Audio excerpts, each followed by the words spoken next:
బడులల్లో మన ఊరు మనబడి అనేటువంటి కార్యక్రమానికి ఇప్పటికీ 360 కోట్లు ఇవ్వాలి. ఎగ్జాంపుల్ నా విలేజ్దే చెప్తున్నాను. వాడు సగం పని చేసి పెట్టాడు, పిల్లలంతా చెట్ల కింద కూర్చుంటున్నారు. చలికాలం ఏడ కూర్చోవాలి చెప్పండి. నేను నా విలేజ్ విషయం ఇప్పటికి 1 ఇయర్ నుంచి చెప్తా ఉన్నాను.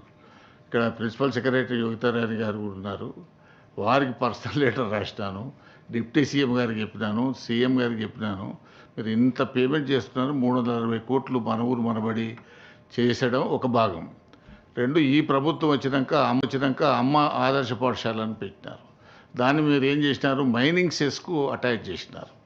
ఆ మైనింగ్ సెస్ వచ్చిన దగ్గర అయితేనే కొంత పేమెంట్లు ఇస్తున్నారు, లేని దగ్గర అవి కూడా ఆగిపోయినటువంటి పరిస్థితి ఉంది. కాబట్టి దీని మీద మనం ఫస్ట్ వాడు కూర్చునేదానికి రూము అవన్నీ ఉన్న వసతులు ఉంటే తర్వాత ఇప్పటికే మనకు గవర్నమెంట్ స్కూళ్ళల్లో డ్రాప్ అవుట్స్ ఎక్కువైపోయినాయి. మీరు మనం గతంలో చెప్పిన లెక్కల ప్రకారమే 24-25లో 18.5 లక్షల మంది ప్రభుత్వ పాఠశాలలో ఉన్నారు, 36 లక్షల మంది ప్రైవేట్ పాఠశాలలో ఉన్నారు. ఈ సంవత్సరం 3 లక్షల మంది చేర్చినామని చెప్పినారు, కానీ అది ఉత్తదే. 30,000 మంది కూడా కొత్తగా చేర్చుకోలేదు, లెక్కలు మాత్రం పంపిస్తున్నారు. దయచేసి ఈ మన ఊరు మనబడికి సంబంధించిన పేమెంట్స్ ఇవ్వండి. చిన్న చిన్న కాంట్రాక్టర్లు, ఎందుకనంటే విద్యా కమిటీ చైర్మన్ వాడు 3 ఏళ్ల కింద అప్పు తెచ్చి కడితే, మీకు చెప్తున్నాను, మా ఊరిలో 19 లక్షలు 20 లక్షలు బాకీ. వాడు బాధపడలేక నేను 5 లక్షలు ఇచ్చినాను వానికి. అరే నీ బిల్లు వచ్చిందని మళ్ళీ నాకు వాపసు తెచ్చేయమని.